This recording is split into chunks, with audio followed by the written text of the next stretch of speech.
very much. All right, I will jump into the recording saying this is a special meeting in the Norwich Planning Commission. We have moved to approve the agenda unanimously, and without any public comment, we're jumping into correspondence. I do not know of any correspondence that has come in, so we can jump right over that. Hey, Jan, Yes, can you Jeff. click? Can you click got it because it's blocking your face? Click.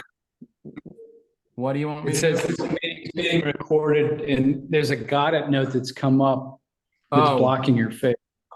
I don't think that's, you have to do that because you have to say, you know, that you're being recorded. Just Chris, you had to do that, right? Yep, I did. Yeah. So somebody at that end has to do it. Or I can move my face, but I'm not exactly sure how to do that. This is sort of a set. I don't know how to do this. Let me do the mouse here. Hit, yeah, World. either click or hit return. That'll work.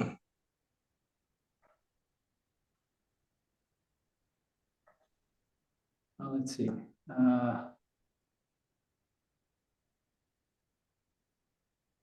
Here we go. All right.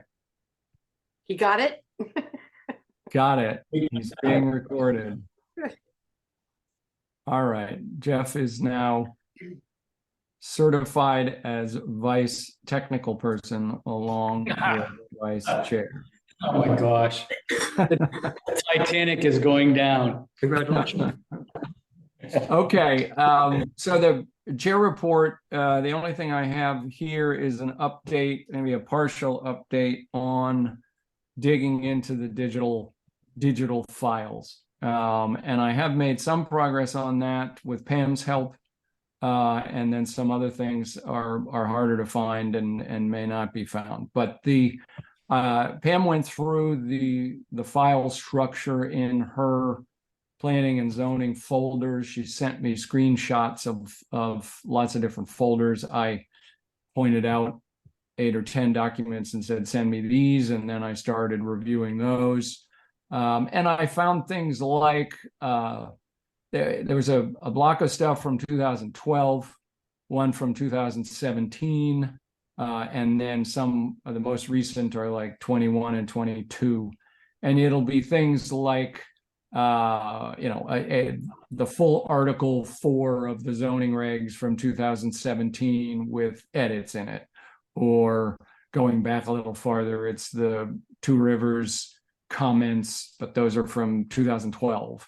There's a whole block of things from March 2022, which are the zoning regs kind of cleaned up structure of all the regs, detailed table of contents, and then at least one, if not two, of the sections filled out with like the edited parts in yellow and things like that. So there's some stuff there. I need some more time to sift through it. It's not gonna, get us 80% of the way there on anything we're talking about, but it's not nothing. And probably you two guys that were there at the time have as much information or memory as what we'll get out of that, but it may be good for jogging the memory. On the maps front, Kyle dug in, he found a few GIS format files, and he showed me the drive that was in. They're old and they're basic. They're 2010 base maps of it's not the originals from the town plan.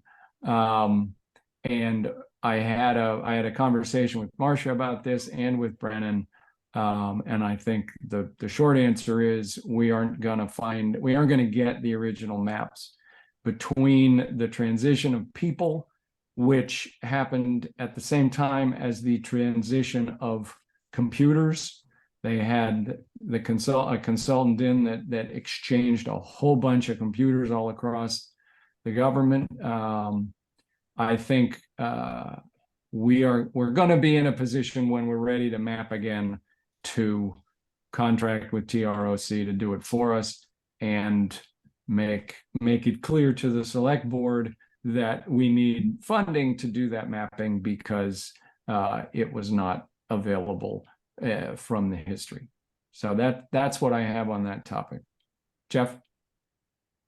Yeah, as one who does this for a living, I hope the select board starts a criminal process. I understand. I don't know the details, and I don't know that I got as much information as I could get. I get it, Jan, but there's no basis in the world of our current digital paradigm where we don't have access to the files that existed, during Rod Francis' tenure. So I am hopeful that the select board will engage someone to do a forensic review and engage people who will help prosecute as necessary the conduct that appears to be afoot. I'm so shocked by this as one in this profession. I don't even know how to express, it's inconceivable what we're faced with. I made the need clear. Chris? So, I unfortunately, my internet kind of disconnected when Jeff was saying that, but I kind of followed what his line of thinking was. And I have to agree. And then the second step, I would think, is, whether or not the select board wants to actually go down that path is one thing. But it seems that it seems like it's our job now to think of what would be a protocol going forward to make sure that this is never going to happen again. So I don't know how you can ensure, what would the steps be to make sure, forensically, how this is never going to happen to another planning commission or zoning administrator, because, people come and go all the time, and I'm dumbfounded. And I'm just going to give you a quick brief. I worked for in an accounting office, and that was exactly the one thing he said. He said, Chris, you make sure that you write every single thing that you do down. Because if you get hit by a bus tomorrow, somebody needs to come in and be able to fill your shoes. And I don't care who it is, but it's kind of like, I'm totally with Jeff that this is profound, that there wasn't a step.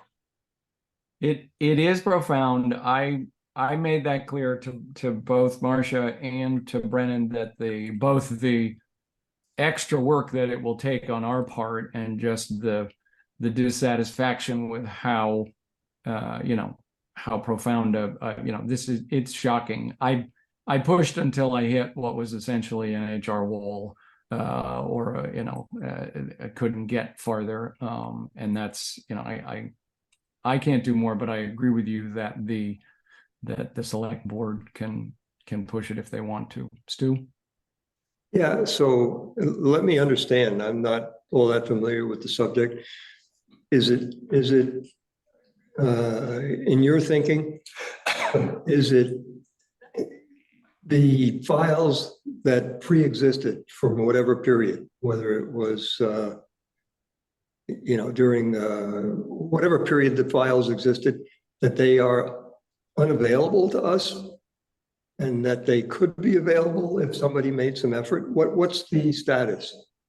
Well, so from just the pure files point of view, that's what I was digging in with Pam. And yes, there are 20 or 30 or 40 documents of variety of vintages and organization there. So it's not a zero number of files. I would assume there were far more than that.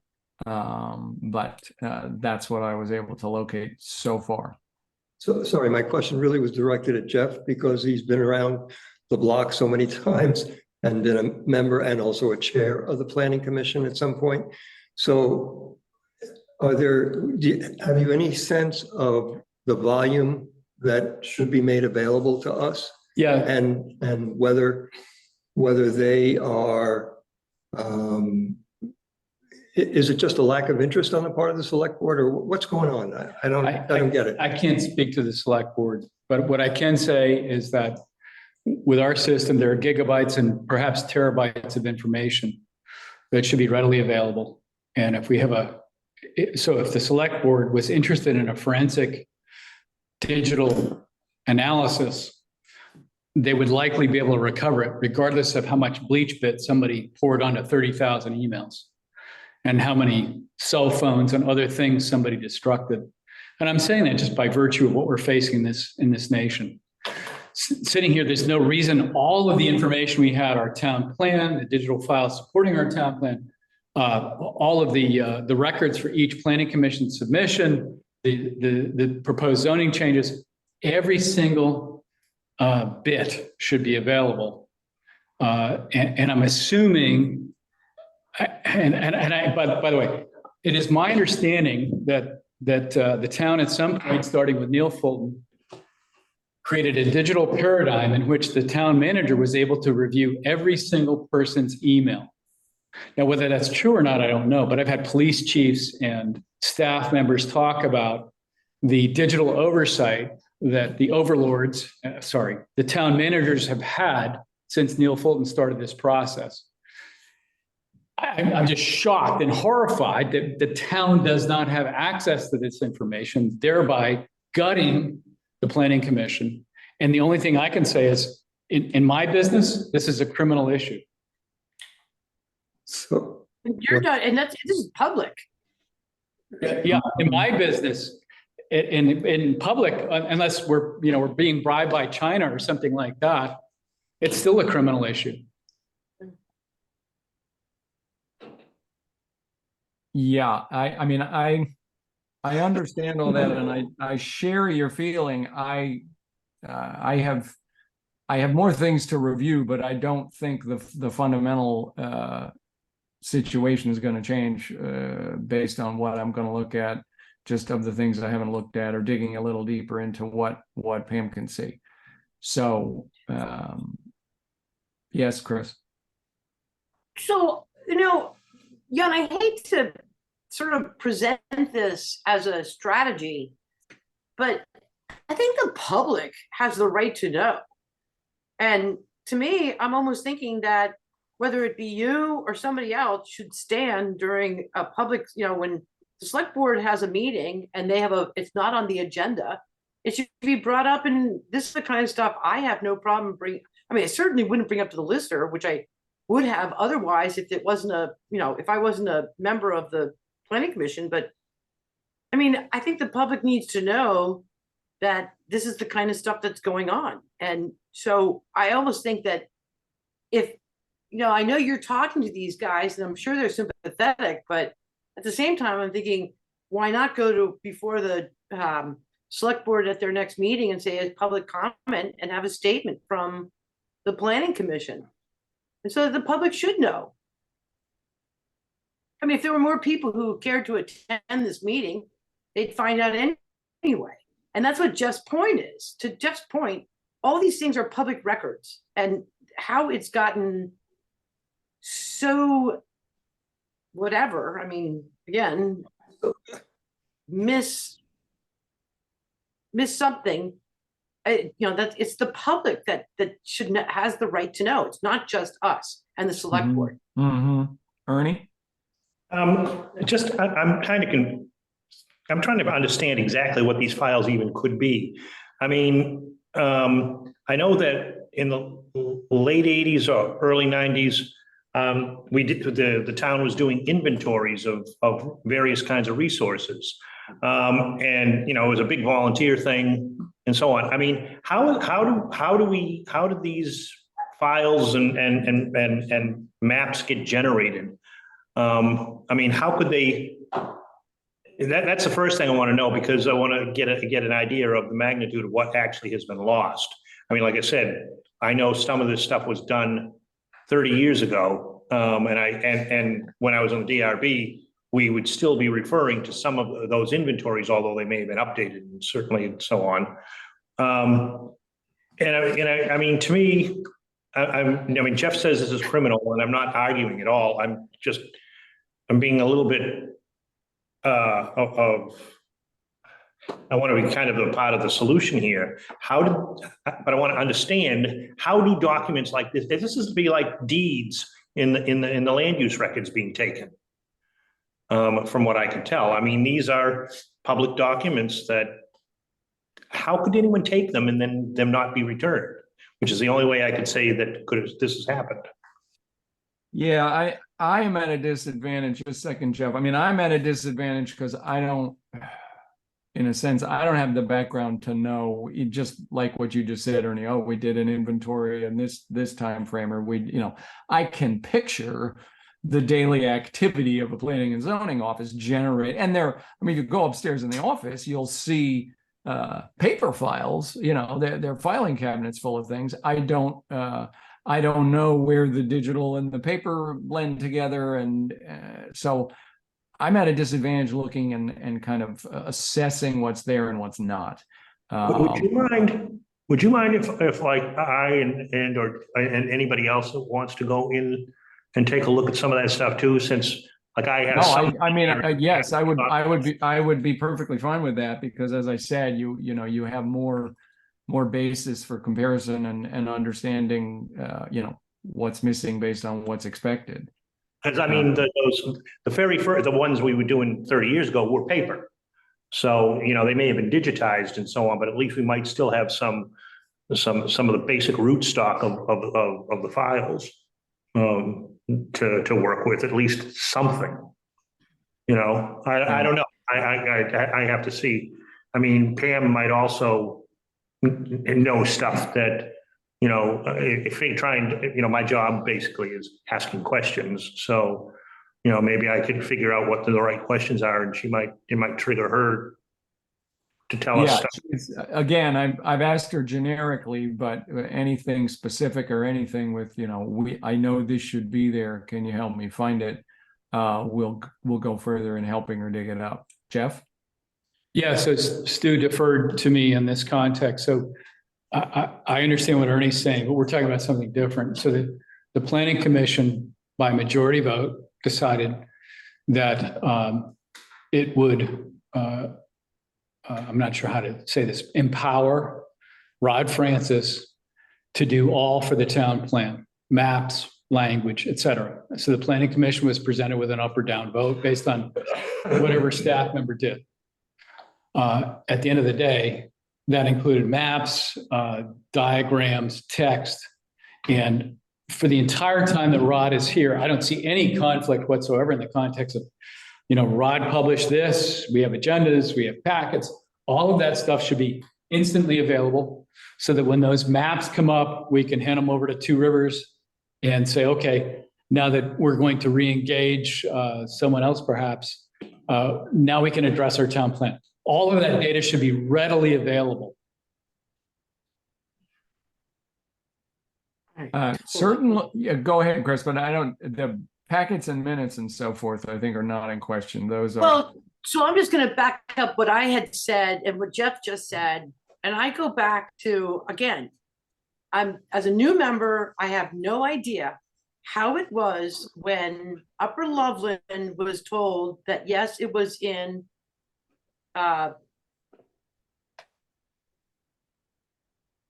ridgeline protection zone, right? And I immediately thought, okay, this is controversial. And I, as a planning commission member, because it's my duty to look at this stuff, went back and only saw a map from 2008 that was a draft. But for some reason, somebody knew that Upper Loveland Road did not count as a scenic road. And I'm thinking to myself, how is it that I could not connect the dots? And that's really frustrating. And I think it was frustrating for those people involved in Upper Loveland and caused that kind of incredible frustration that, okay, so where is the evidence that this exists? And that's where I said that, when we do our review of the Upper Loveland, that was one of the things that causes consternation. The town plan says, yep, ridgeline protection zone. Why is this going forward? And that was one of the arguments. I know that wasn't the only reason why they didn't, have a leg to stand on, but it wasn't clearly delineated. And I see exactly what Jeff is saying. Where did Rod come up with Upper Loveland Road was not part of the scenic list? Where was the list that he based that? Rod wrote very specific terms. He said Upper Loveland Road is not a part of the scenic road. Where am I supposed to find that? Is there a list somewhere? So I guess I'd separate it out. I hear what you're saying, and I would say that is on your list and should be on the list for the solar siting subcommittee to have on the list for lessons learned and figure out how to clarify all that stuff. I would ask us to come back to the agenda item on the table, which is that's an example of missing information, to your point. Right. But there's sort of bigger fish to fry, but we should keep that one on the list for the solar siting question, certainly. I definitely, Ernie and anybody else, certainly that has the background, I would encourage you to work cooperatively with Pam. I think we don't want to badger Pam. Pam's was here through the whole thing. And so we don't want to say, well, obviously, Pam, you know everything. You were here. Tell us what's going on. That's not fair. And so, but if it's go in and try and assess the situation, then I think that's valid and could be helpful. I guess I would ask the group, to Chris's question, somebody standing up in public comment period of the select board is one thing. Is it something, and maybe we have another round of digging here, but then we as the planning commission make a more formal statement to the select board that says this is the situation as we see it. It is, concerning to us for these reasons, and make some sort of a statement that becomes a public statement to the select board. So I just tossed that out as a possibility. Jeff?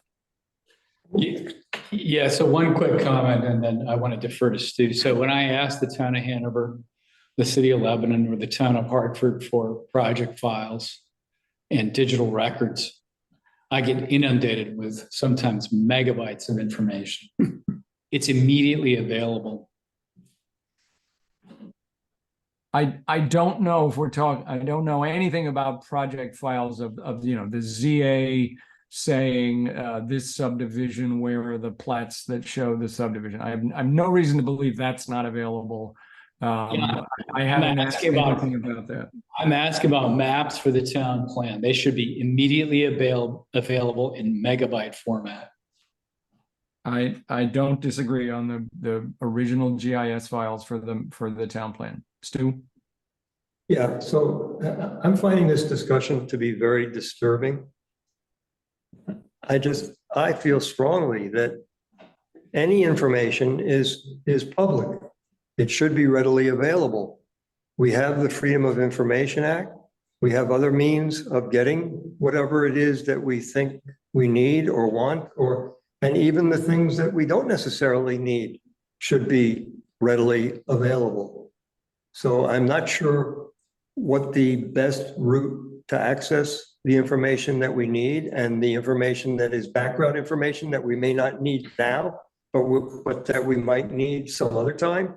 I mean, all this stuff is, and as Jeff has already said, and I'm just repeating it, it's public information. It needs to be available. And if it needs to be available using a heavy hand, well, so be it. I mean, the first route, obviously, is to ask in a very nice way, to ask and to get whatever it is that we need.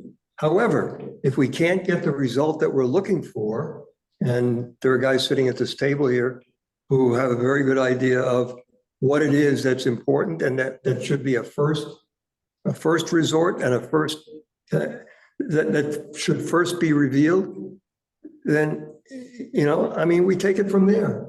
I just, as somebody who's been involved with this town for, a very long time, It hasn't always been very efficient, still is not efficient. We're seeing bureaucratic bloat. And with the bureaucratic bloat, there still is not available to us, apparently, the things that we would like to have available to us in a reasonable time frame. So, as I say, let's make a very nice effort to start with, to get whatever it is that we would like and that we know that we should have access to. And if that doesn't work, we take whatever steps are necessary to get it. And Yeah. So what I would ask, I think, is I've taken a very nice effort. I've gotten very limited success, but it's starting to scratch a little bit on the surface. I would ask Ernie and maybe Jeff to go in, talk to Pam nicely, and do another round of digging. And then we put it on the agenda for the next meeting, and we're prepared to make a very clear statement about what we have, what we don't have, and what statement we want to make relative to public knowledge and what's out there. Jeff? Yeah, Jan, Pam is a wonderful person. And, if we talk about our skills and abilities, I can't do what she does. I don't expect Pam to understand the IT realm any more than I would understand the IT realm. So my request simply, and I have no problem with Ernie trying to address Pam, because I don't expect Pam to have access or understanding like I wouldn't necessarily. I would like to ask the select board to engage a forensic IT person to recover the information that should be available to us.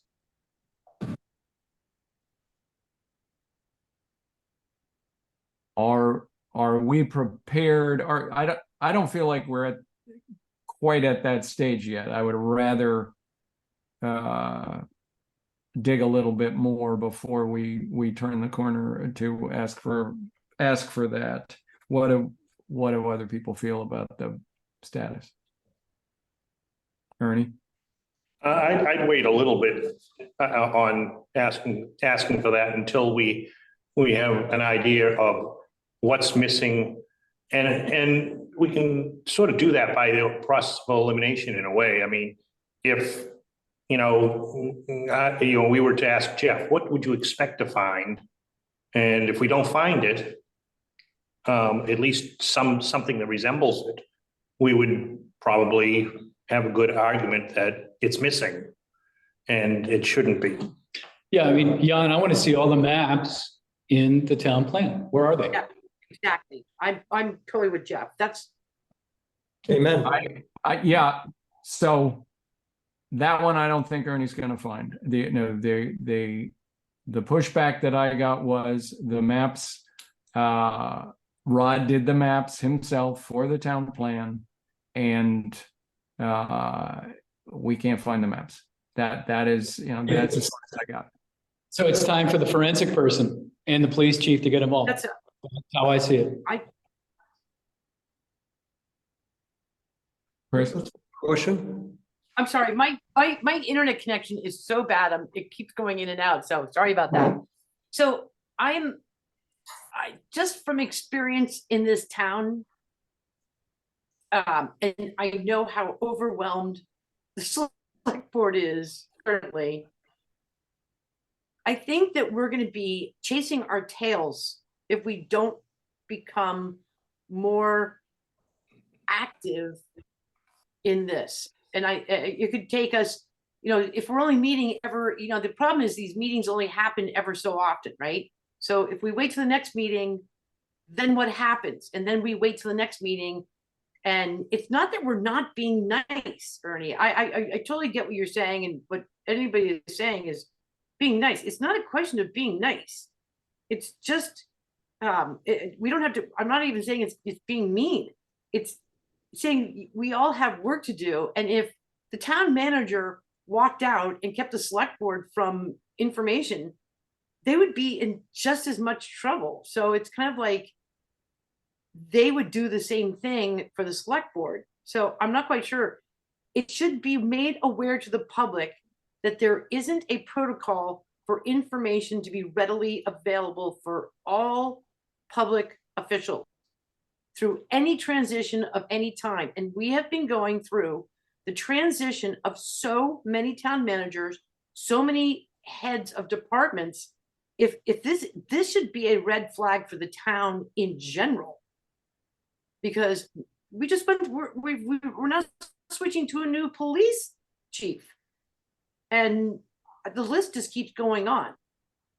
So it seems to me that the town needs a protocol for when a department head leaves, that there is a protocol that this information is at, they should never have let Rod disappear without making sure all these files were available. So it's not just a heads up for the planning commission. I'd like to make a Stuart? motion. I'd like All to make right. a motion. I'll take a motion. I'd like to make a motion that authorizes any and all members of this planning commission to take whatever measures are necessary to ferret out those items that we deem to be of importance to our work. Well, I agree with Stu. I think, And I'll take a friendly amendment if that's needed, if you think. yeah, no, I completely agree with what Stu's trying to say. So in my world, we engage a lot of IT folks. They crack the system open. I don't care if it's Neil. I don't care if it's folks subsequent to Neil. And I'm not trashing Neil. I'm not trashing anybody after. All of that data is available. It's all available. So why don't we have access to it? And So- Pam's not that person. Do we have a second to my motion? I'll second it for the sake of discussion. All right. I say the motion again. Can you repeat that, Stuart? The motion was to Testing me, Chris. to have I have it anybody to on the planning. authorize any members of the planning commission to do whatever is necessary to ferret out missing information. I'm not comfortable personally with the it's not clear enough, and it sounds more like a free for all than.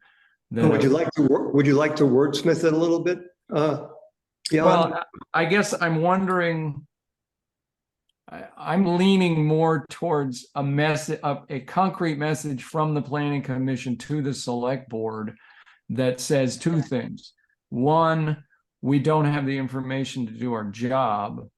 And two, there's a public records concern associated with the fact that we don't have this information, that somehow those two, and that statement is made.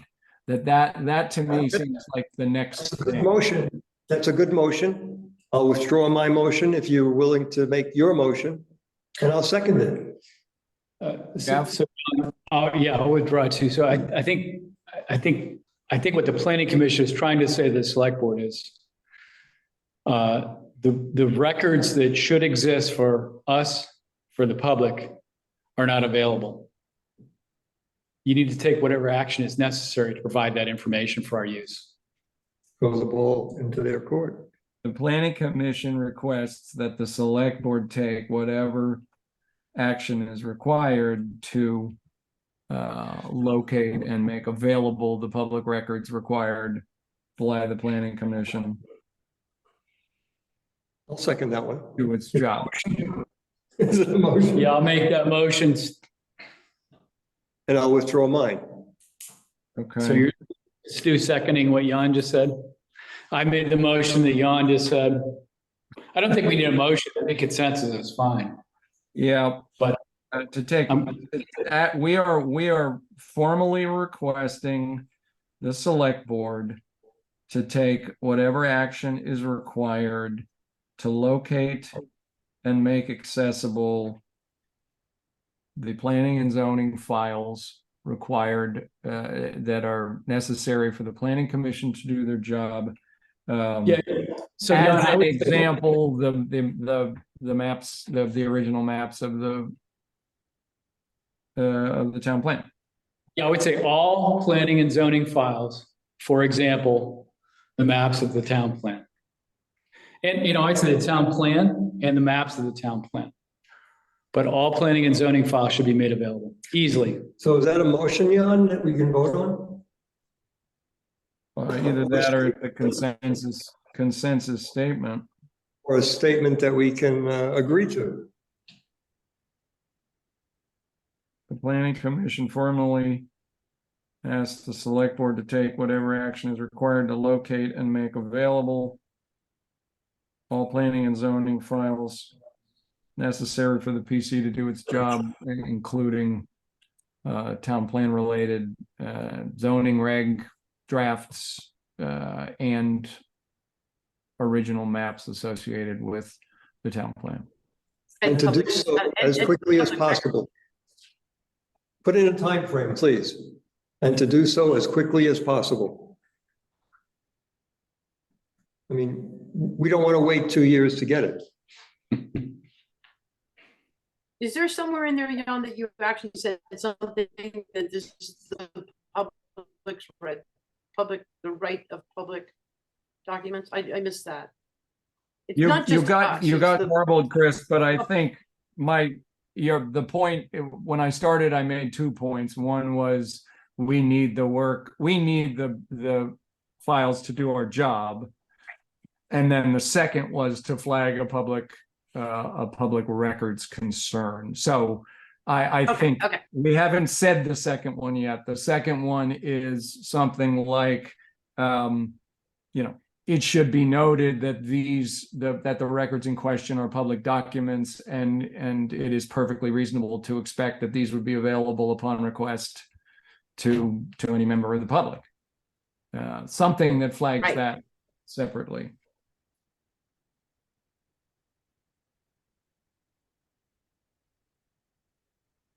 And please put in the time frame, a time frame. For Does production. as quickly as possible count as a time frame? I mean, I think what you have to do is ask for a time frame, and say, we request an answer, and as part of that answer, a time frame, or some way of getting it over onto that side. Jeff? Yeah, Jan. So hypothetically, not to change topic, that's not my intent. But when I met recently with someone who had concerns about the solar project and received documents that were 90% redacted, that needs to go away. Oh, geez. So I just want to be very clear. Whatever games have been played in the last 5-6 years with a different select board and different staff members, the public needs to have direct access to the records without, as Stu said, waiting for 2 years for information that should have been produced by Merrick Garland yesterday. Mm-hmm. Yeah. I tell you, Chris? well, so here's a question, a hypothetical question, because I think if I understand, Hennessy is not in the ridgeline, but hypothetically, here's a great example. Let's just say, I'm going to pick Jeff, you probably know better than I would, Potrel Hill. My aunt lives up there, beautiful ridgeline, or Bradley Hill, Bragg Hill, okay? So I looked at our ambiguous, amorphous, ridgeline protection map, and I'm like, I don't know how, if somebody just literally, like next week, we just got an application, not Hennessy. If we get an application for somebody to put another 25-acre solar park, or let's call it a 500 megawatt solar park on Potrel Hill, how exactly would we know if it's in the ridgeline protection overlay? Where This is the evidence? But I have a one point to make to that, Chris, on the next, when we start talking about subcommittees, No, what I'm clarify saying is something. that when you go, But to when you the go to the point select that the ridgeline maps are supposedly part of that decision-making process, then that relates to this topic in that you need to have those maps at your fingertips. And that's what I'm saying. When we write this to the select board, that's a perfect example because the select board actually put it on their agenda about solar siting. Two select board meetings ago, or last select board meeting, even though it was tabled, they're actually going through the question of solar siting. And so that's an impetus for me to say to them, okay, well, here's an example.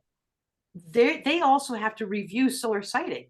It's not just us. The preferred site letter comes from both parties. And if they don't have access to the maps and we Point of don't, order. then Yeah, what are we gonna Jeff? make it up? Jeff, point of order. Well, I might agree with Chris's point. Can we take that up at another agenda item? Yeah, I have one note associated with it under the next agenda item, so we'll catch it there. But the point really is it should be noted these files are public records and should be available to any member of the public, and are required by multiple town groups to do their jobs. That's what I meant. Okay. Thank you.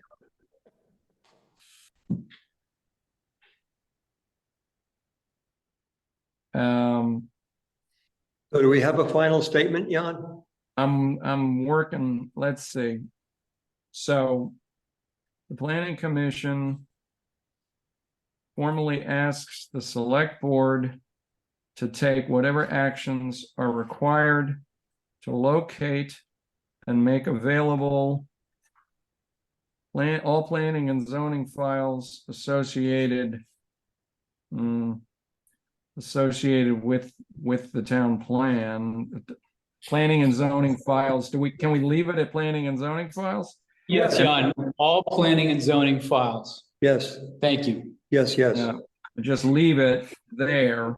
A little bit more legalistic, any and all. Yeah, any and all, It's a good thing do somebody. you want something that is it necessary? Should we just put a period there and then say it should be noted that these files are public records and should be available to any member of the public and are required by multiple town groups to do their jobs? Yes. Yes, That's important. Okay, and then we request that the select board respond to this statement with a explicitly respond to, formally to this statement with a time frame. Say that better than that if somebody can. yeah, well, they should respond within a certain number of days. Yeah, that's going to be tough in the sense that, I think we can ask for a formal response. We can ask for a response that includes a time frame. I don't think it's really realistic to say you must respond in 7 days or else. I mean, No, I think if we, because what we're trying to do is get them to understand, this holds us up in a very serious way. I mean, maybe It holds maybe the statement should include that. I mean, this is a serious impediment to the planning commission's mission. Well, and we can, let's say if we have the second statement noted, these are the public records required by multiple town groups to do their jobs. For example, the original map files associated with the town plan are required by both the select board and the planning commission to review solar siting projects. If you want to preferred siting, specific. yeah, preferred siting. Do we want to get that specific? Yes, I would, just to give them as an example. I mean, you can That's say, what I'm Yeah, I think they need examples so they themselves can understand how it's going to impede their own work. And Jeff, can I ask you a question? Sorry, I didn't raise my hand, but is there anything that the DRB is going to be missing in there? Like, do they need any of these files, or is there anything that they would have a problem not having access to? Yeah, Jan, so Yeah. may I? So the DRB has a different function, Chris. And essentially they're using whatever regulations we have today to make decisions about applications before them. So they're a quasi judicial board that's not creating policy, but implementing policy. Our role, like the select boards, includes creating policy. Okay.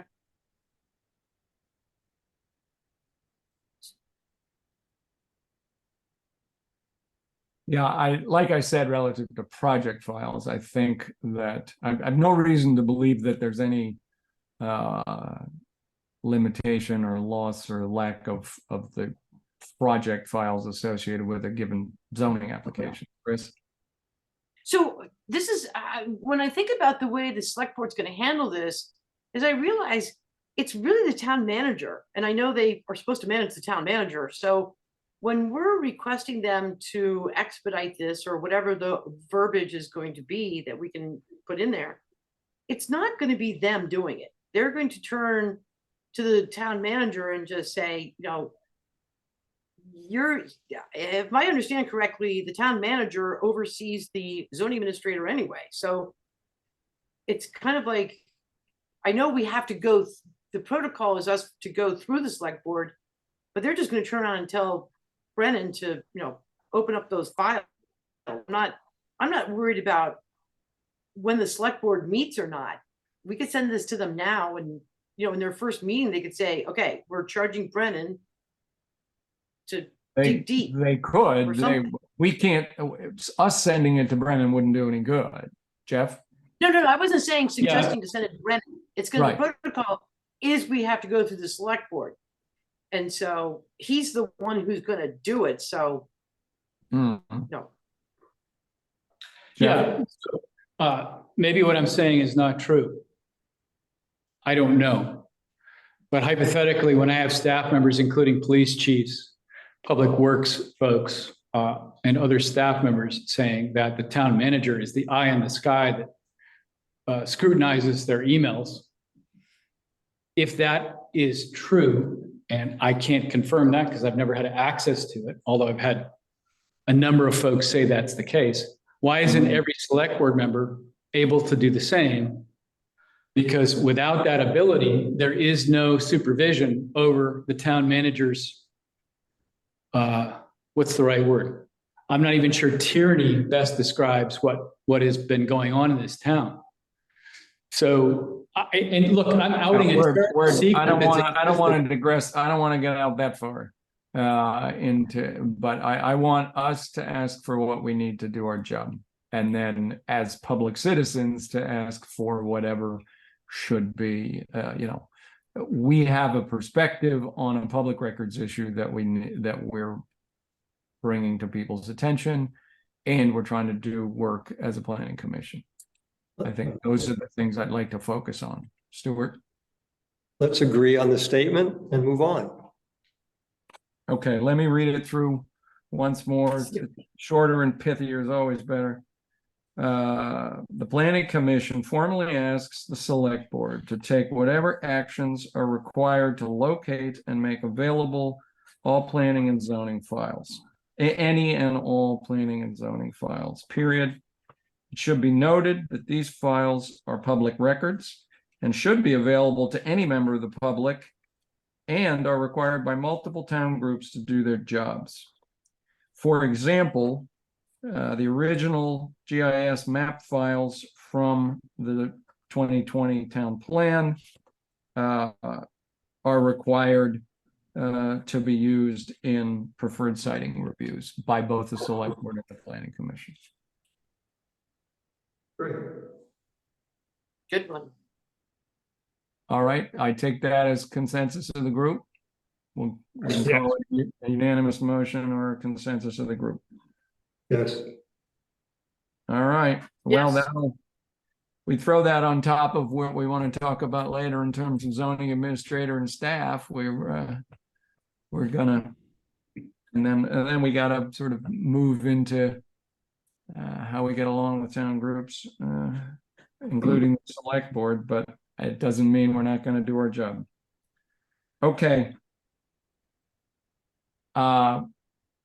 Subcommittee updates, and now I would ask for both kind of content and process here. We're just starting. This is the first time we're meeting as a full committee after we've had at least one subcommittee meeting.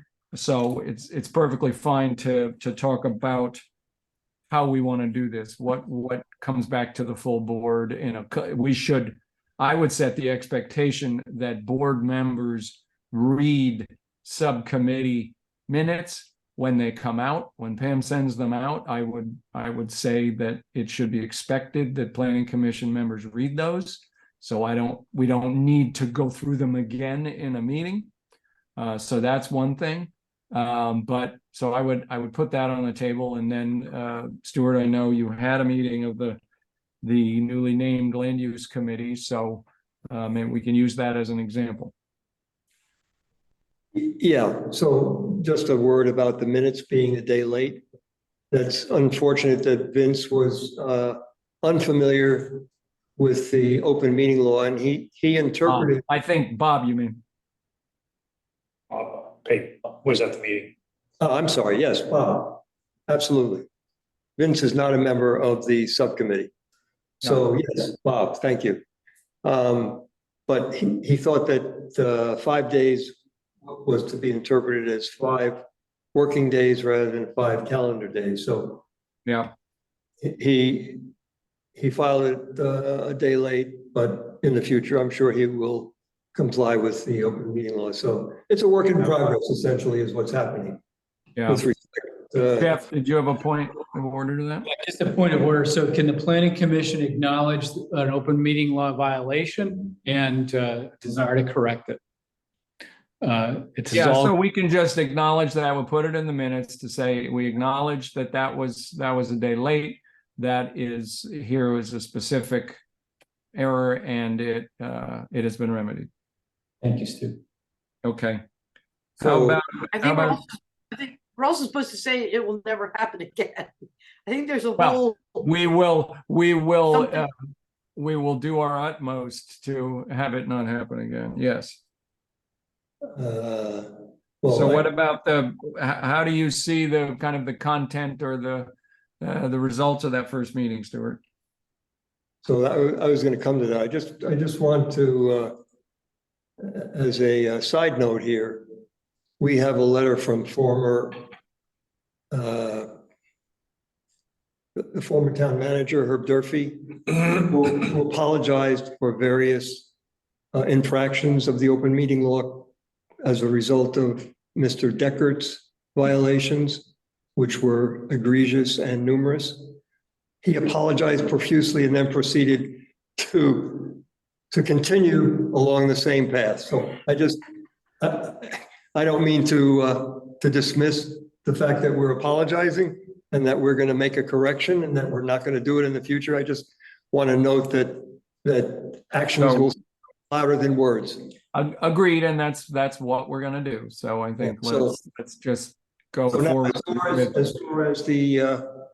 far as the report, we, after getting appointed moderator, not chair, I'm a moderator. The difference is, I'm not so sure semantically what the difference is, but whatever the difference is, it may exist.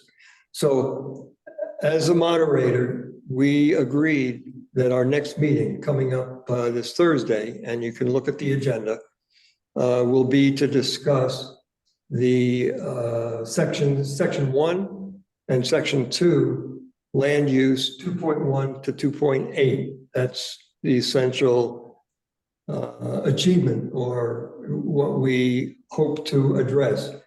It's questionable whether we'll be able to go through all of land use 2.1 through 2.8, but we'll give it a try. We'll do whatever we can do within a couple hours or however long people can hold up and want to stick around.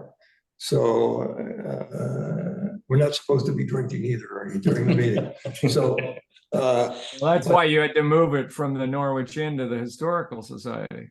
well, The issue, I can explain why we did that. Because the dining room was closed at the Norwich Inn. The bar was open, but the dining room was closed. So having the dining room closed meant that there would be pretty good freedom and lack of traffic going through our meeting in the living room. But that won't be true if we meet on Thursdays because the dining room will be open. Right, right. Okay, There's the rationale. And just Yeah. to say, just to add, there was no drinking done during the meeting, just. understood. All right. Well, we'll acknowledge that in the minutes. That's a true statement. I believe you. Stu, can I ask, when you say go through those sections, or that's the goal, what's on your mind? What are you doing as you go through them? What is the intent? I think we want to the best of our ability, evaluate those sections, see if they are still relevant and true, and or whether they might need modification or adjustment. Okay, To the fact that, you have one group of people who made those, who were instrumental in coming up with all of those different requirements and goals. We all know that the town plan is aspirational. And so the question is, in my mind anyway, whether those aspirations are true for each one of the items that we're going to be talking about. I've put on the agenda a number of things that I think are highly relevant to talking about anything with regard to the town plan. And you can see from the agenda that I've put on, and this has already been put on the agenda here, in the planning commission, the overall planning commission. I want to go back to and just keep in mind that we have a town survey dated 2005. We have a town survey dated 2018. We have a sewer study dated 2005. We have a planning commission rezoning proposal of 2017. There is, because of the prominence of climate change in the town plan, we have a number of things that are relevant. One of the things that's relevant, and this is by no means inclusive because there are so many documents, books, etc. But I've picked out An Inconvenient Truth by Al Gore as one thing that deserves to be reviewed and thought about. And then there's another book by a guy named Stephen Einhorn entitled Climate Change. Happen to have it right here. It's a very interesting perspective on climate change. So, and I heartily recommend that anybody and everybody take a look at it and see whether they find it credible and worthwhile. And as supposed liberals, as we sit here, the idea is, in one man's opinion, mine, that we look at different perspectives and evaluate those perspectives and think about the conclusions that may have been drawn from various sources and see whether we find them credible or not credible and how they interrelate with the town plan. So okay. That's thank you, Stuart. That's a good report. Jack Cushman has his hand up. Just a quick comment, Jack, that'll be fine.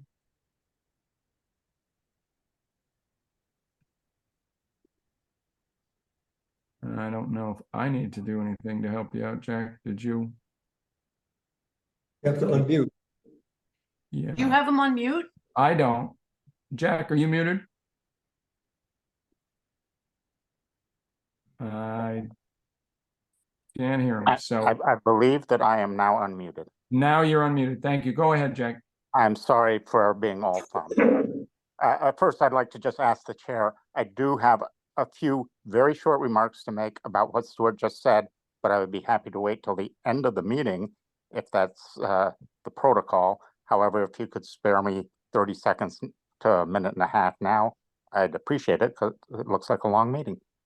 I promise it won't be that long a meeting, but I think it's probably better to keep it on topic. So if you can keep your statements brief, then let's do them now.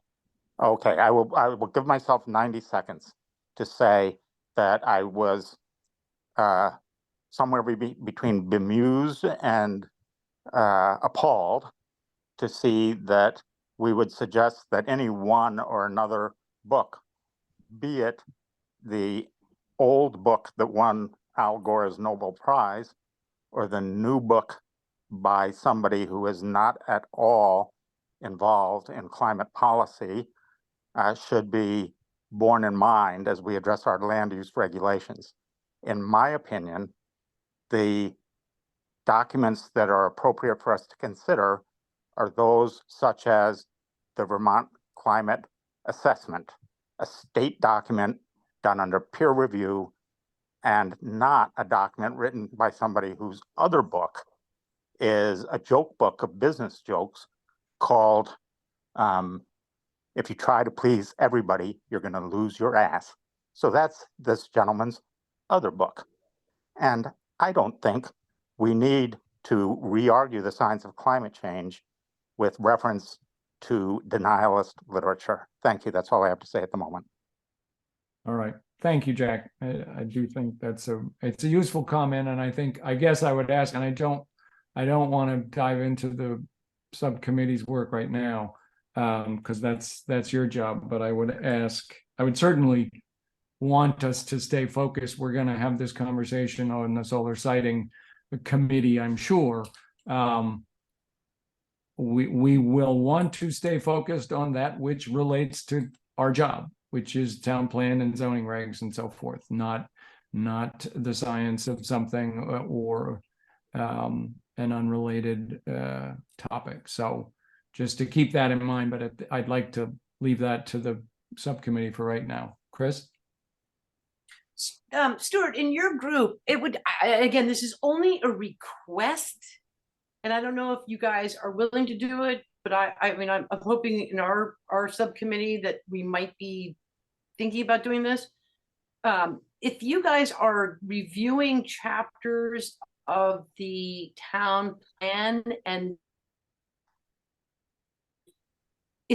would you guys be willing paragraph, and I'm just giving you sort of a hypothetical, if you come up to a paragraph where you don't think it applies or something else applies to it, can you do something like a red line and then sort of come up with or just highlight those, or maybe you were thinking about doing that, just so that if you include that in your minutes, rather than sort of, I don't find minutes are very comprehensive a lot of times, and I understand why, but I don't know if what I'm saying it makes sense. So let's say, for example, we're doing our preferred siting, and we get to the paragraph where it says, all preferred, the whole town's a preferred site except for during, ridgeline protection.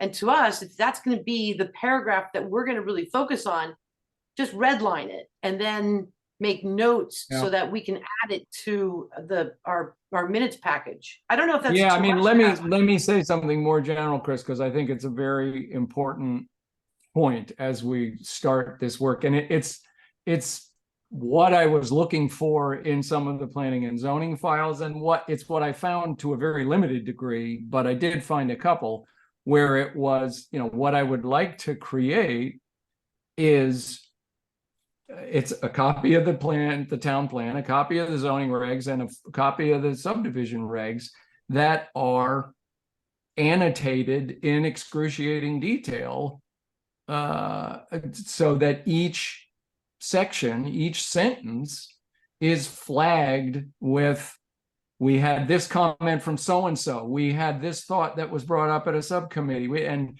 so you're going to get each one of those documents with a whole pile of comments right in the place that you want to see it. That's so what I would hope that is, kind of what we're trying to build as we go forward. So that's a sort of an expanded version of what you're asking for. Stuart? But, Oh, go ahead, Chris. well, the only reason I even knew that that happened is that I was sort of fairly immersed in the writing of the town plan. And they were doing that to a point where somebody would redline it. And then, a bad example was, Herb wasn't supposed, there was not supposed to be any major change in any, but that's besides the point. Was their format. Is it anybody wanted iteration of the town plan? And it was more important to them because they were racing to get this thing done. But it was really helpful to see the red line version so that anybody could see, was it one word they changed? Like, is it from shall to must? Or was it a verbiage change? Or was it content change? And so I just personally found that,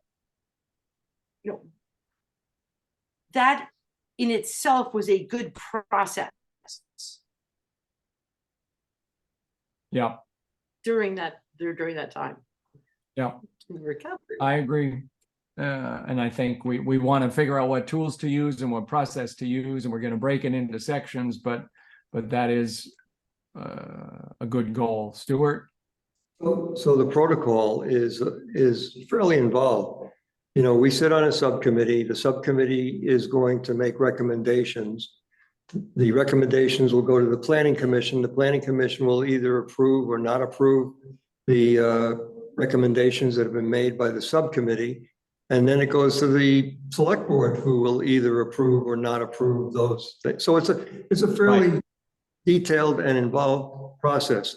As the former chair of the Affordable Housing Subcommittee, I found it necessary because my opinions were different from the opinions of other people on the subcommittee or the committee at that time, to file my own red line. So it was a minority report. So you may find, I'm only one of three people, and whether the other two folks agree with my redlining, and they may have their own redlining, but anybody is free to submit their own redlining. I do remember back, and this underscores the point. I remember back when the town plan was being reviewed, and there were red lines that were submitted and ignored by the select board. So they went their own way and chose what they thought was the right way to go, whether other people agreed with that or not. So it just, it's a work in progress, and everybody will have their own opinions, which may or may not be shared by other subcommittee members, other planning commission members, other select board members. So it's that's the nature of our democracy and of free expression. And I think that's, although it's an involved and messy process, it's a good process. Very time consuming and involved, but necessary. So, Jeff?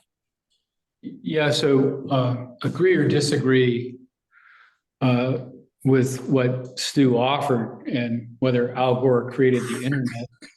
I think it's important for us to be open and not mock necessarily, but consider what might be actual science and sustainable principles. And when we say things like peer-reviewed, it's important to me that the World Health Organization, that China, that Davos, and other globalist organizations aren't peer reviewers.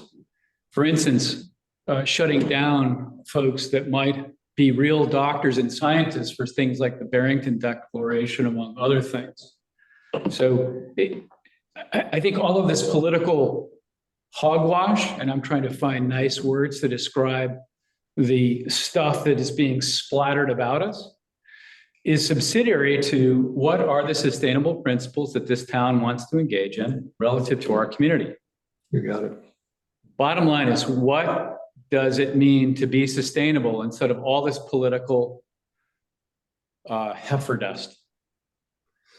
So, Heifer dust. I like heifer dust as a term.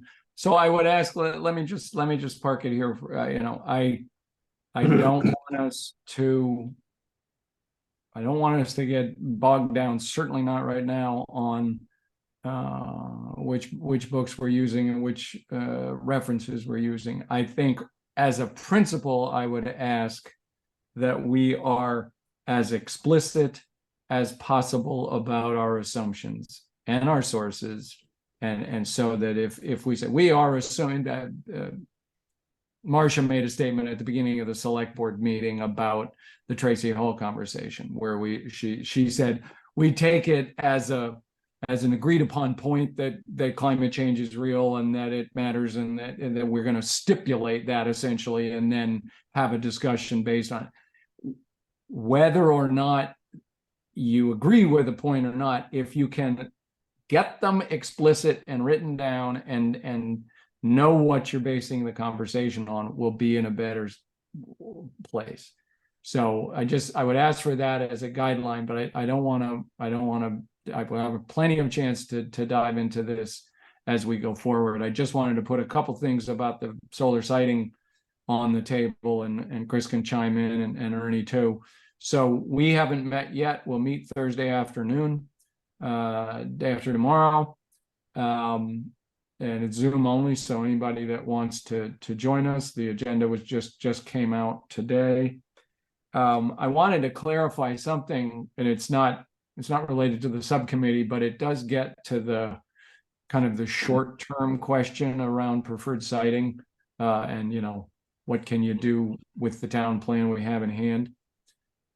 The select board made and passed a motion at their, I think it was not the last meeting, that was Tracy Hall, the one before, where they said that the select board would ask the town manager to officially intervene on any solar project that came before the town, and hold a hearing. And there was consternation. Like Bob Deere got up and said, oh my God, this is going to have a chilling effect on solar development and so forth. It sounded very legalistic and very almost antagonistic to solar projects. I pushed with Marcia, and I asked her for references and justification, and she sent me the VSAs that they were using. That is essentially all they were doing, was asking for party status. That is the mechanism that the PUC dictates for a town select board or planning commission to get party status.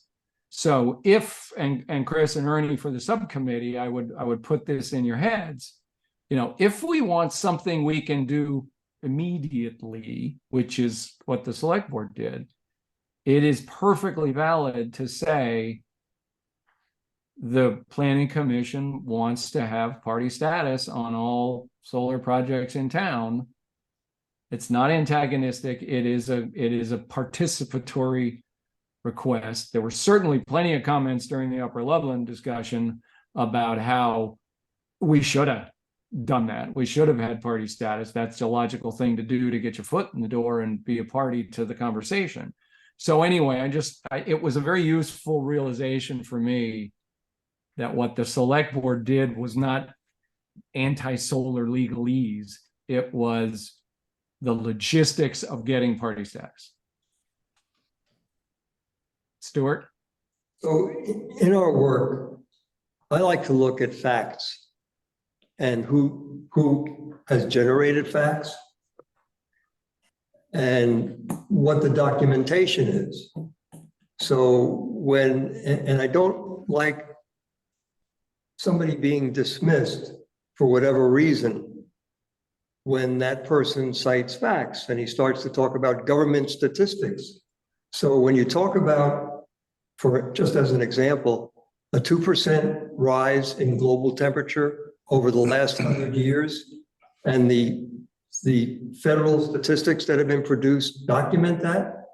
I don't like to see that dismissed. And when people start to talk about the dying polar bears because of the ice melt, and in fact, the polar bears are actually multiplying at a great rate and reproducing at a great rate, we've got the numbers that document that. When people talk about the ice melt of the glaciers, and you can see, and it can be documented, that in the Arctic, ice is melting. However, people don't like to talk about, some people don't like to talk about the fact that the ice is increasing in the Antarctic. So I cite those few Yeah, examples. I understand. I don't want to go I into don't those belabor details. that. What I agree with the need to stick to the facts, and I want us to record and be explicit about the facts we're using. I don't, this is not the climate change. This is not the time. And I agree this is not the time, but I just wanted to make that point because of a couple of points that were made earlier by Jack. So I don't want to see things, a person dismissed who is citing a bunch of facts, who has a bunch of graphs, who scientifically has shown various things. So that's Yeah, the reason I so want to. I understand that, and I agree, and I want us to move forward here. We're gonna Absolutely. need guidelines about what we're talking about, what facts we use, how we record them and agree on them. But I think the first and foremost, the guideline I would ask is that we stay in our lane, in the sense that we are the planning commission who is responsible for certain things and not responsible for a whole lot of other things. And we are going to get desperately bogged down if we try to stray too far afield. Jeff? Yeah, so I want to agree with that. And I don't think this planning commission can affect polar bear birth rates nor ice increase or decay. You can only speak for yourself on that. As China and India just are doing everything they can to destroy our ozone. All right. Point of order. I don't care what China and India are doing. It's not in our purview. So my point, Jan, is what can we do? And instead of the political heifer dust, let's talk about what we can do. That's my point. I agree. What can we do as the Norwich Planning Commission with very specific statutory powers? So let's leave it at that. I would ask that each time when we will have subcommittee updates as a standing agenda item. And so we'll get better at that cadence of what is the news that matters. And, but I do ask that you read the minutes, that we don't have to revisit the minutes, and we get a better idea of what is it that the whole group does and what is it that the subcommittees do. And just leave it at that, and we'll think about it as it comes around. So the next thing on the list, just to keep it light, is our job description and hiring process. And I want to give a little bit of background because I piggybacked a few more documents on this topic at the last minute, and thank you to Pam for keeping up with that. And I don't want to dive into Joe McLean's 6 pages of legal stuff, but it was useful to me, and I just want to cut to the chase. What it pointed out to me, especially kind of all just the statutes that it pointed at and some of the background, was for an urban municipality such as Norwich, that there are really these 2 options for the Planning Commission and its staff. And as Ernie mentioned before, saying, wait a minute, a town Norwich's size shouldn't have a planning director, and so on. Those 2 options are really a strong and empowered Planning Commission that nominates a zoning administrator that has specific tasks. That is kind of the strong commission, weak staff choice.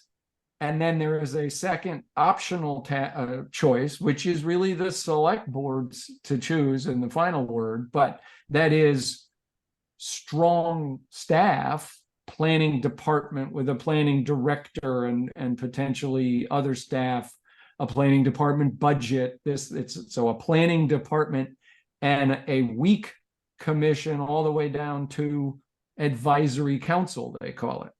So those are really these two poles of possibilities for planning and zoning in an urban municipality, which we are. And so that was useful for me as kind of a simplification or a clarification as we step into this, what's the job description want to be and how are we involved. So I would just put that out there for starters and then open it up.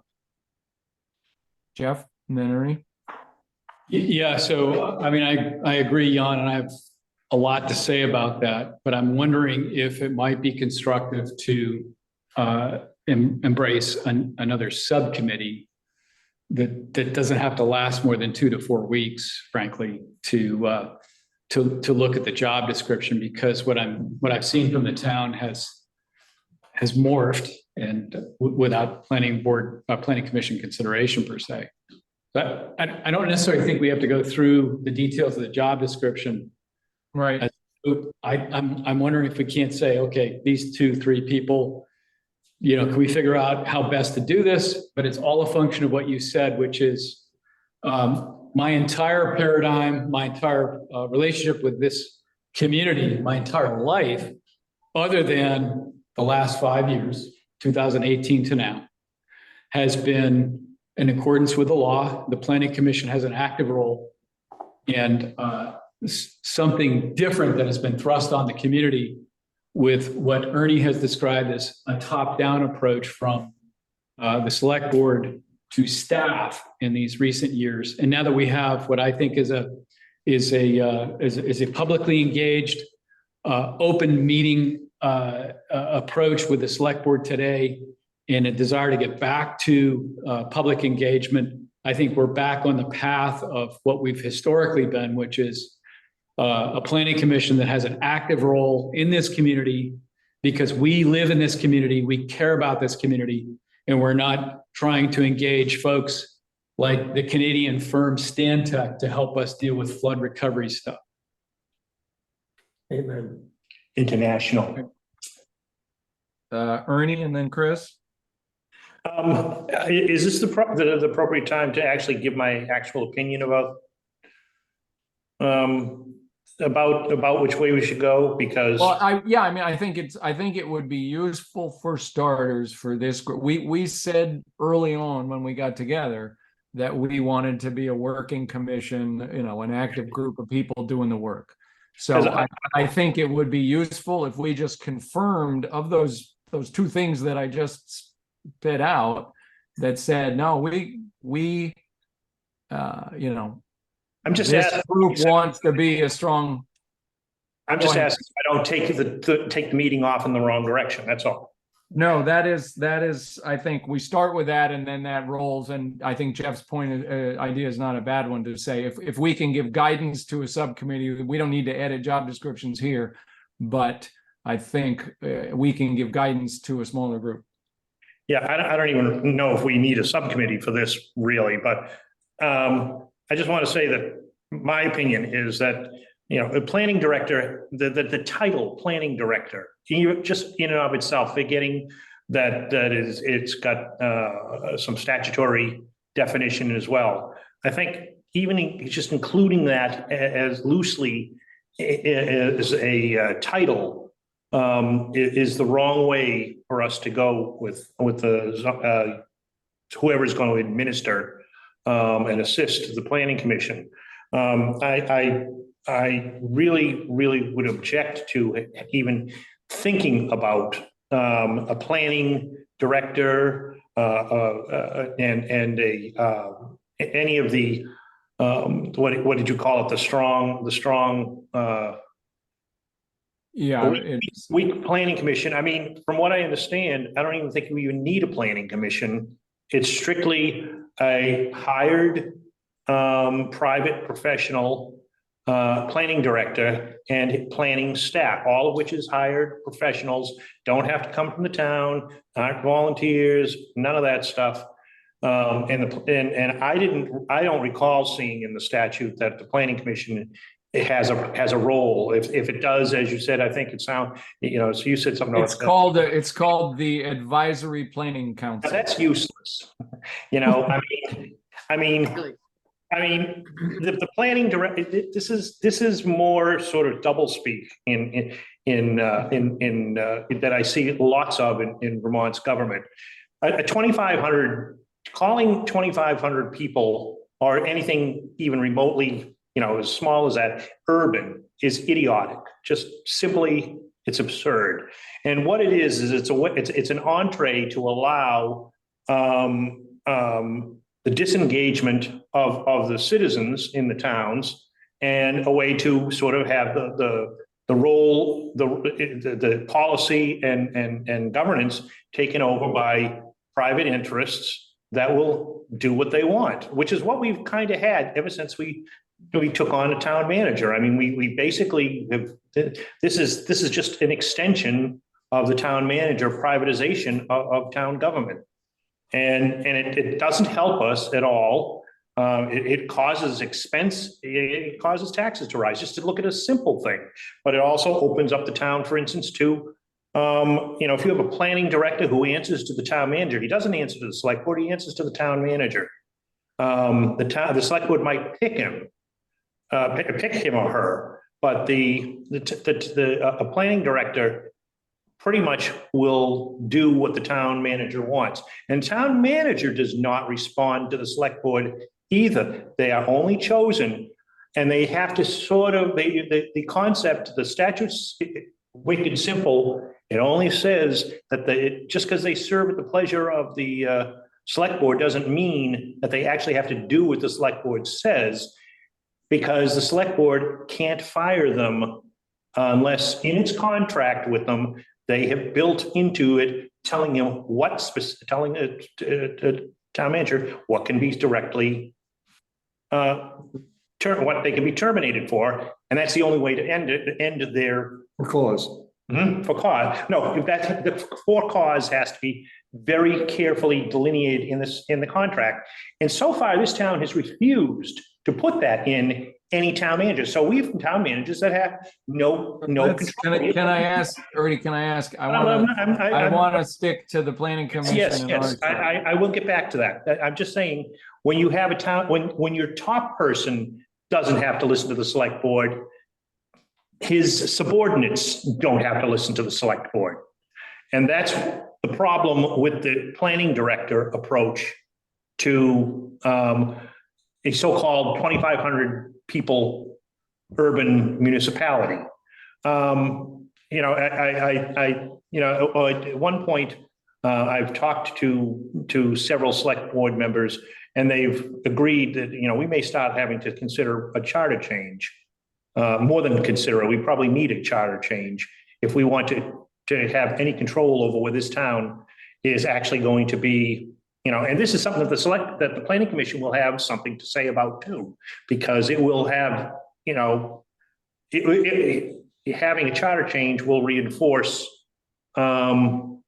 whether we have a strong planning commission or a weak planning commission, and any other sort of citizen governance in the town. And this is, again, I look at things, and see everything's kind of works together and it's holistic. And the planning commission is a critically important part of any town. And if we hand it over or weaken it, we are basically ruining the town for ourselves. Hey, Jan, as a point of order. Yes, Jeff. As a point of order, I might agree with Ernie largely. We're not talking about the planning of the town manager. I know, I want PC and staff conversation. So, I mean, I want to get back to the question of, so from my perspective, the planning commission has had virtually no say in the last 5 years. It's up or down based on a staff member. So we either got to decide that whatever the planning commission does is a function of citizens in this community, or somebody who's hired by a town manager. And so I think on the table, we can decide that. And to the extent we then can go to a subcommittee to talk about job description. And maybe we can talk about the town manager's job description as another topic, but No, No, that, stay in our lane here, people. being facetious. Yeah. I just wanted No, to, sorry, Ernie, I saw Stuart's arm shoot out and I think Chris had something to say. So let's go around. Stuart? Yeah, so I need a little help in understanding zoning administrator versus planning department. Director. It's Well, director and department. They go together. okay, so I'm looking at the town plans, the town report actually for 2017 and 2016. And I see that there was a planning department in addition to zoning administration. Phil Deckert was the guy who was the director of planning, and I assume of zoning as well. And at that time,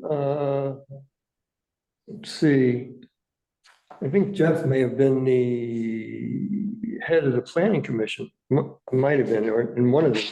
But what I don't understand, or what I need help on, is understanding whether we're gonna try and hire a staff member that does planning, or that we're only gonna be hiring a zoning person, or are we gonna be trying to hire somebody who does both? So I just like to hear the comments.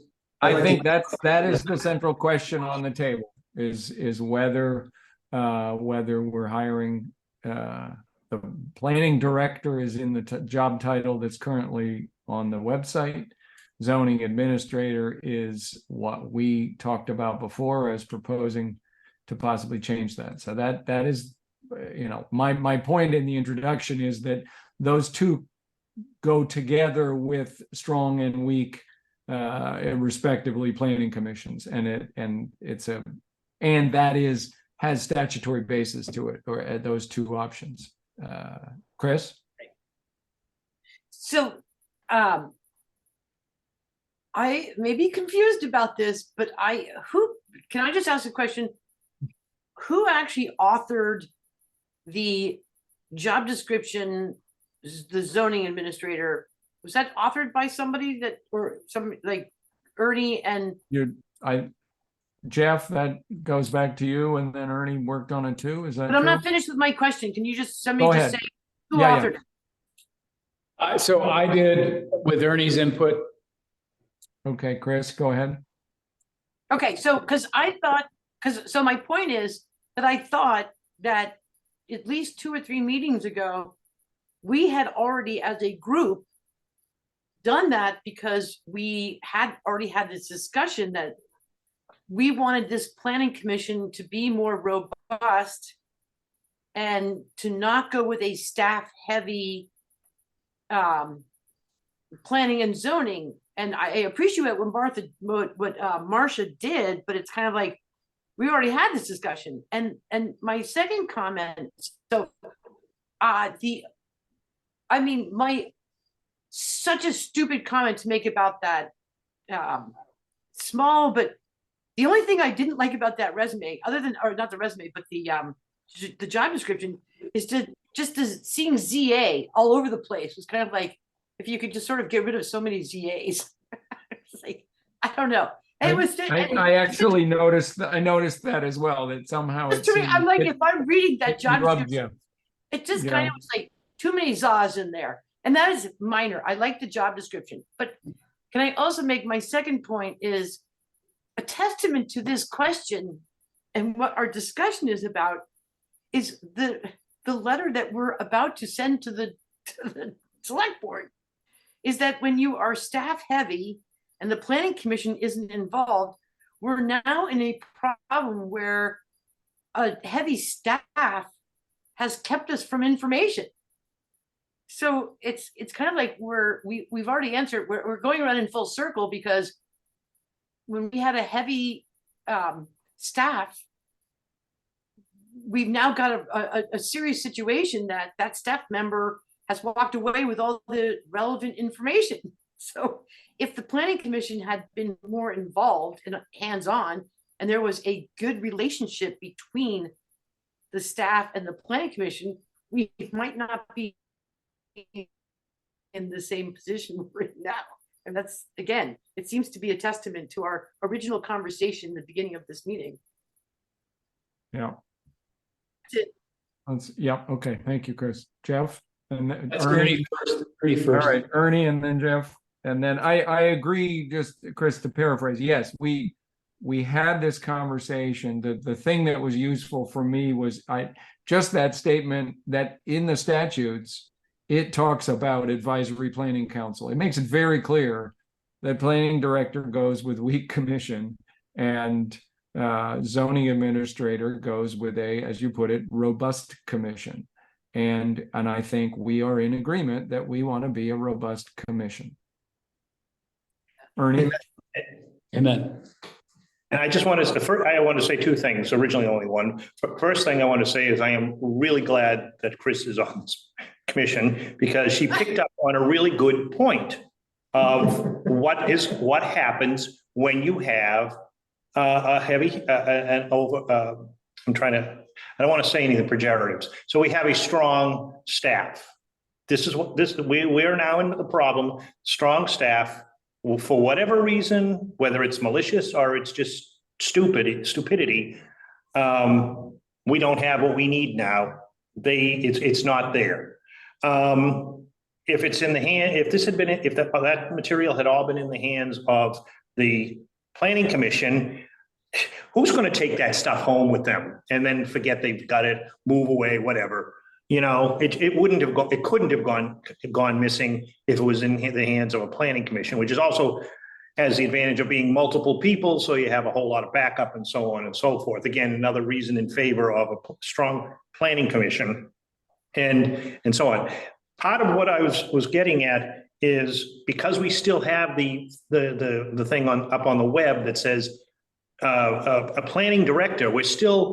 That's not, I don't think, an accident. Okay. And I won't talk more about the town manager except to say that that's what he is interested in.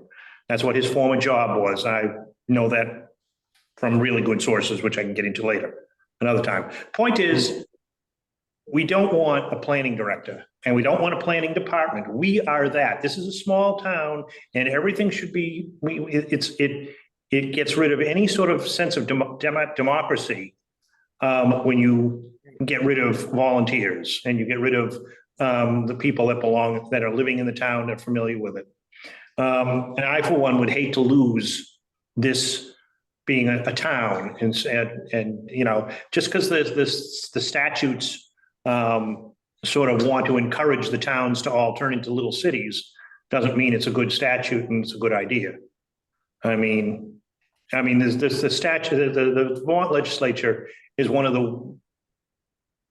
they mean well, but man, as someone who's worked in the legislature a bit, and has to practice with the stuff that they write, we have some of the stupidest laws I've seen compared to any other state. And that even includes across the river, which is not exactly a giant of genius. I know, I got you, Jeff. We'll stay focused. I do think that it's clear, talking about statutes and what the planning commission's job is, you know, that there are statutes, you know, 4325 that is, you know, supports the strong, robust planning commission model. There's no question that is there as one of the available options. So I think my question to the group then specifically is, how do we want to present this to the select board? We are in a position, we are in what seems to be violent agreement that we want a robust commission, which goes with a zoning administrator job title and job description. As described, they work with the DRB, they work on zoning things, and we are, to Ernie's point, the planning department. So that's what we're saying. How do we want to present that and advocate for that with the select board? Jeff? Yeah, so a couple things, Jan. I mean, I can do a motion, but I don't think it's necessary. I'm not sure I would use the word violent, but I like your use of it. It's just a term. We are in strong agreement that Yes. We are in a consensual. we want to be a place. town-sponsored agency anyway, in accordance with the law. So Yeah. I mean, if I were to make a motion, and I'm not going to unless somebody says you need to, I'd want to take down the current job description. I'd say to the select board, remove it.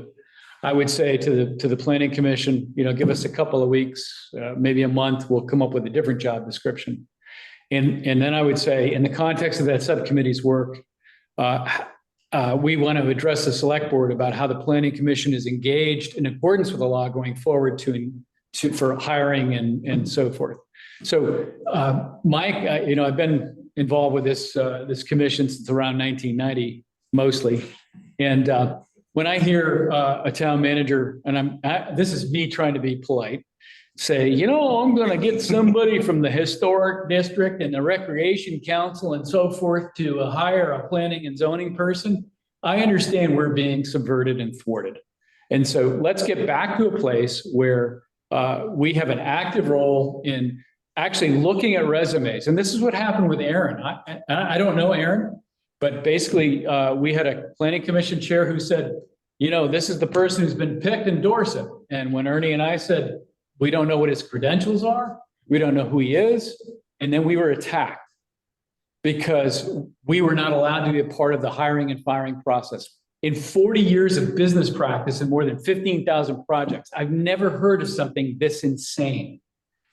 I think the word is insane. This town has gone down an insane paradigm. It's time to Okay. I wanna just pull it back, but I Thank think you, Jan. I'm not going to do it tonight. Thank you. I mean, I want to point out that first, I'd like to point out that I think we have a remarkable level of agreement across the group, and that we have statutory support that says the administrative officer shall be nominated by the planning commission and appointed by the legislative body, ... So, okay, in the past, you could argue that a majority of the planning commission rubber stamped or nominated the candidate. Only 5 years. Only 5 years. And so I think we are in a position now to say, yes, we want to follow the law and be able to nominate that person. And to do that, we need to participate in the candidate search and the job definition and so on. I think that you've said this perfectly. I mean, that you were asking, how do we get the select board to understand that this is the route we want? Okay. You've just said it perfectly. And I think, considering that there are several people at least on the select board, it might be a majority even, who would accept exactly what you just said as, why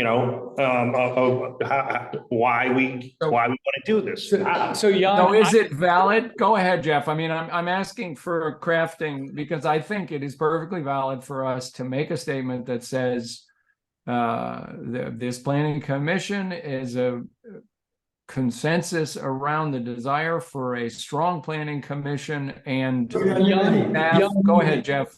Jan, this is what we're going to do. We're not asking for permission. I just want to be clear. This is what we're going to do. We're going to adhere to the law. We're not going to ask your permission to adhere to the law going forward. And we're going to ask you to hold others accountable in that context. I agree with Jeff in that regard. Chris? Did you have something on that, Chris, or are you frozen with your hand up? Wait a minute, my internet's off. Yeah, well, so I guess I sort of have it relevant to that question. Do you, Jan, did Marcia, I know you added it in the packet, but do you know why Marcia was fishing and, going to get legal advice? Was what was the Different reason behind Specifically, her- yeah, I know. I don't want to go into detail, but I will answer the question. Marcia wrote a letter to council in May of 2022. So think about before she was chair, for one thing. And I think that was driven specifically by a concern because the planning director and the acting town manager were the same person. And she was asking for clarification of whether that situation was, just not correct. There was, so Okay. the legal memo was in answer to that May query, but it wasn't put in the packet until October 2022, which was the meeting where Aaron DeNamer was appointed by the select board. Okay, So that's the history, and that's what I think Marcia's motivation was specifically. But I don't want to dive, like I said, I don't want to dive into 6 pages of Joe's legal memo. But just quick, and I sorry, just for a second, guys. I want to get back on Jeff's statement for a second, because I think that we jumped from speaking a consensus to the select board that we wanted a strong planning commission and a zoning administrator we request to take down the job description so that we can redo it, to get out of our way, we're doing what we want to do. Which sounded like a big jump to me, and I wasn't comfortable with that, because from statute it still says appointed by the legislative body. And so the issue is, for me, the select board can decide not to reappoint us as we go forward. So No, I mean, the staff is to be appointed by the select board. that's not what the statute says. We have a role in that process. And so to the extent that the laws prevail, if we're going to nominate someone. So the question for us is, are we going to be an active planning commission? Yes, we could say to the select board, that's what we want to be. That's what we're going to do. Yep. Yep. We want to participate in accordance with the law with the selection of future planning and zoning folks. Yep. So the select board could over time. So I'm up in the spring, in March, April. I may not be reappointed because I'm taking this posture. Mm-hmm. Right. I mean, at this point, we have a strong enough consensus that I don't think that'll change the majority of the board. But I hear what you're saying. But I guess what I want to, I still want to be able to focus on the job description and the status of that, because I think if we want to make a statement to the select board that says we want to be an active and robust planning commission that participates and acts like the town's planning department, and in keeping with that, the appropriate staff choice is not a planning director, it is a zoning administrator. And to that end, we ask that the planning director job description be taken down, and we will work to create one that is more appropriate to that image of what we're trying to do. Stuart? It sounds like a good motion. I think we should vote on it. And I think we should have one member of the planning commission present it. And as far as going forward, to actually define the description of the job, I would suggest that since Ernie and Jeff have already put in quite a lot of work on this, and they know a lot about it, I'd like to, if they're willing, I'd like to have them carry it forward. So. Yeah, so Jan, I'd be delighted to be a part of a subcommittee with Ernie and you and Marcia and Brennan. And I acknowledge that where Brennan is may be a totally new experience for him. and I don't mean that positively or negatively, but I don't want to close out. So to me, the more public input, the more input we get, the better. But the context is, this is not a top-down paradigm, and I'm sorry for re-quoting you, Ernie, over and over again. That's okay. I like being quoted. Makes you famous. Hmm? So Jeff, are you suggesting a proposal where we have a statement of policy from the planning commission in terms of active, robust, Yes, so are you proposing we then combine that with a request for a small group meeting or some kind of a meeting, a joint meeting of representatives, including town manager, select board rep and planning commission reps to go into the details of staff? Yeah, and I'd be direct to say, we want to rewrite this. To the extent select board wants to participate, the interim town manager wants to participate, fine, but we want to rewrite this and suggest to get reposted. So we can say that in a reasonably positive and open fashion, in the sense that, you know, we've had a few meetings to feel ourselves out in terms of who we want to be and how we want to do this. That is an active and robust planning commission that is, you know, participates as the planning department and of the town. And as such, we see needs to change that affects the staff, and we need to change that. And we would ask the select board and the town manager to join us in that discussion and in recrafting a staff that's appropriate to what we're taking on as our charter. Ernie? And you know, I would just sort of make sure there are nice ways of saying it, but just sort of reminding them that in the statutes, it is the purview of the planning commission to nominate. Yes. You know, Yeah. so that is part of our responsibility. So we should be doing it. We do have a planning commission right at the moment, so we should be doing Right. it. And the other statute, obviously, that can be referred to in 4325, where in number 11 there, we can retain staff and consultant assistants to carry out our duties and powers. I mean, there's clearly stuff you can point at that goes along with the strong PC model. Let me just say one other thing about the ZA. Yes, sir. Position is that there is also there's a town administrative part of that we don't really have control over. He has to follow our policy, but he's autonomous. That's generated issuing permits. And also if there's any sort of policing activity that has to go on, that's also at least customarily been the job of the ZA. Yeah, interestingly, the other one that I saw that was very interesting in the statute around the zoning administrator is that it said they shall literally interpret the regulations. They were required to not interpret them, but basically literally enforce them, which made me pity the poor slob that was saddled with that job. To think that you could take our town plan or our regs and just purely literally have an answer to every question that might come up. Jeff?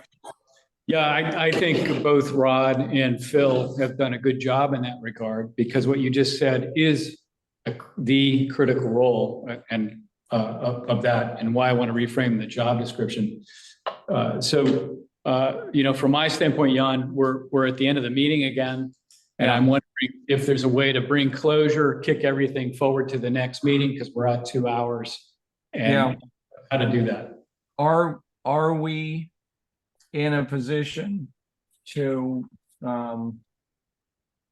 jump to another statement to the select board that can be either, formally made. The last one we made was more formal. This could be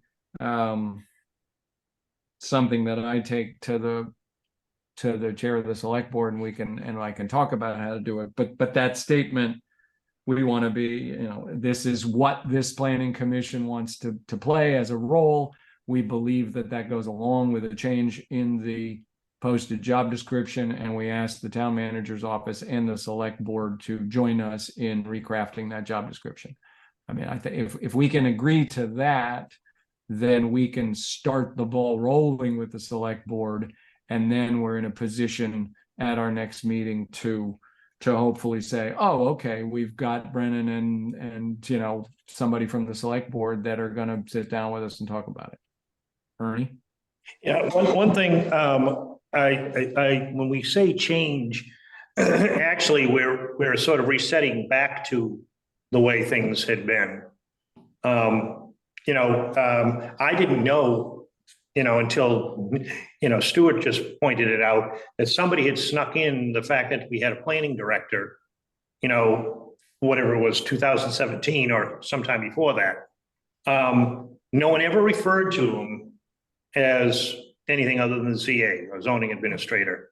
I never heard the term planning director until a couple of years ago, which is when I first brought it up, when Marcia was starting to get involved in being select board and so on and so forth.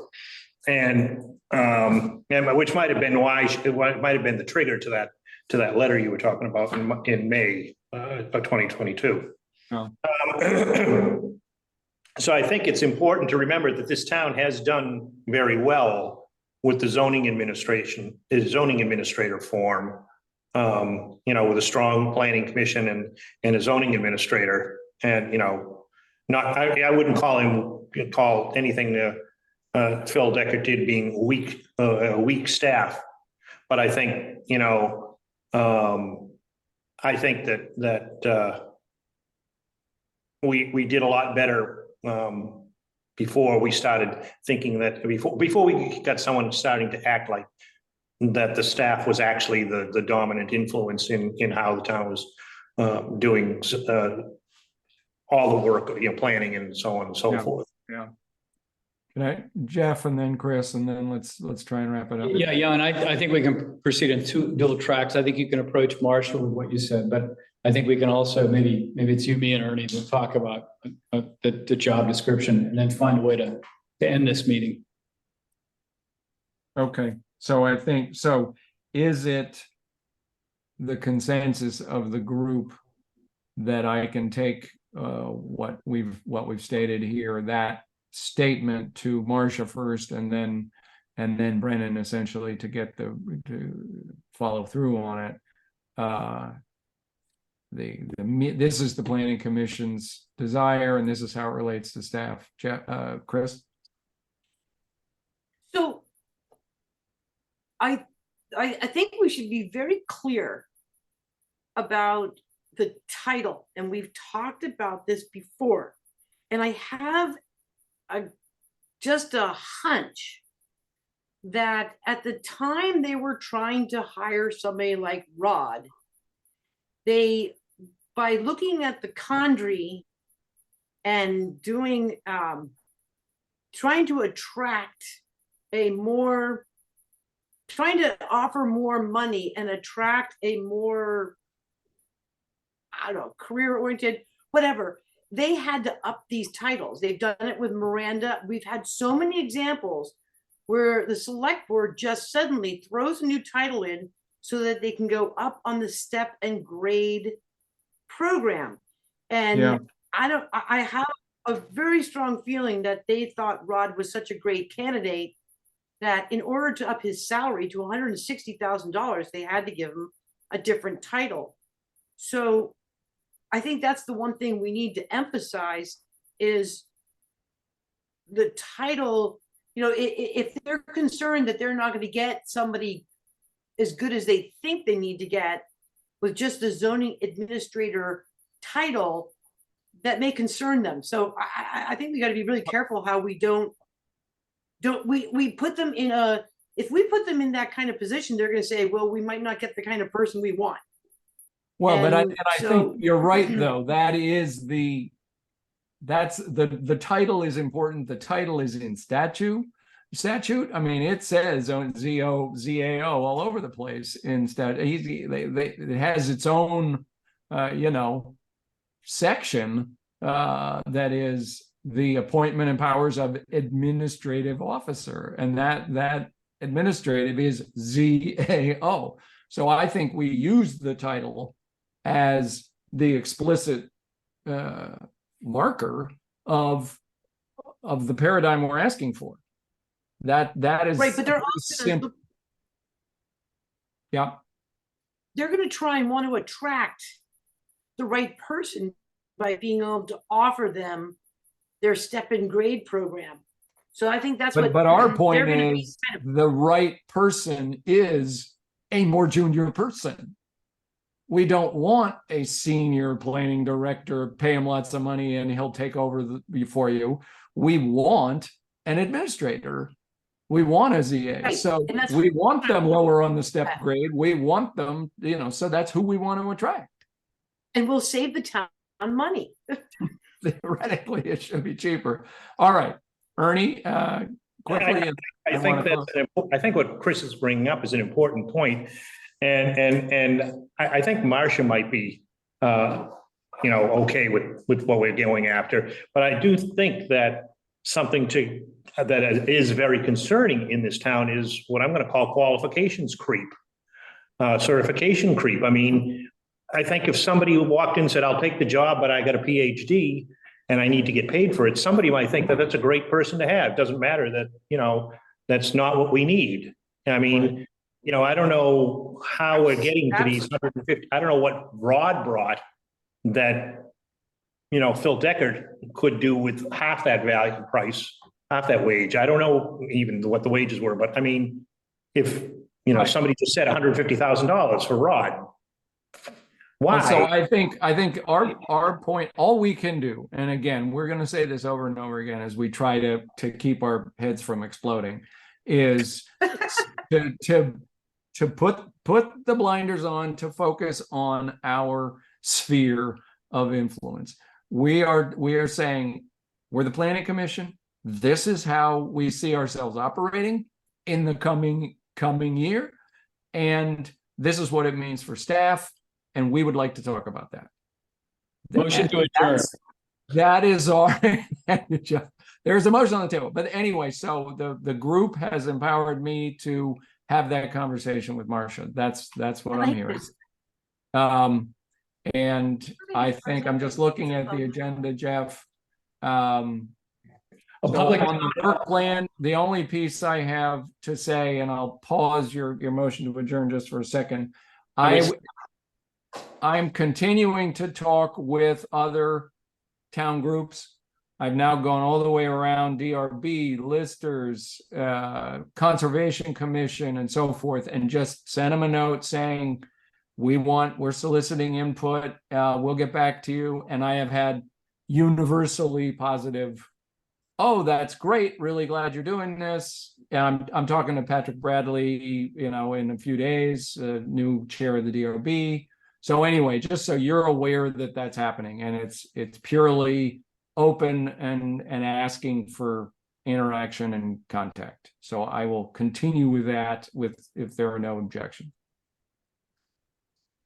All right, Stuart.